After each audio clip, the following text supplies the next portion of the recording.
মানুষের মূল বানর নয়, মানুষের অরিজিন, মানুষের মূল হচ্ছে আদম এবং হাওয়া, বানর নয়। যারা বলে বানর তারা কোনো মানুষ নয়, তারা বানরের থেকে আসে। কথা বলেন, বলেন কার থেকে?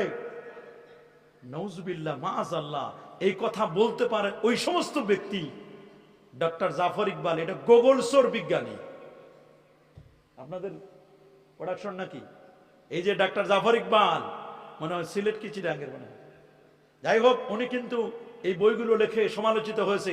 গুগল থেকে চুরি করে করে করে করে করে এই যে মানুষের মধ্যে একটা দ্বন্দ্ব বানাই দিছে, যে এই যে ট্রান্সজেন্ডার সিস্টেম এবং মানুষের অরিজিন, সে বলছে এটা মূলত বানর থেকে আসে। নাউজুবিল্লাহ। আল্লাহ এই সূরাতুন নিসার মধ্যে বলে দিলেন মানুষের অরিজিন, মূল হচ্ছে বানর নয়, মানুষের অরিজিন হচ্ছে আদম আলাইহিস সালাম। আল্লাহু আকবার বলেন। আদম এবং হাওয়া, সেই কথা আল্লাহ কোরআনে বলেন, ওয়াবাসসা মিনহুমা রিজালান কাসীরান ওয়া নিসা।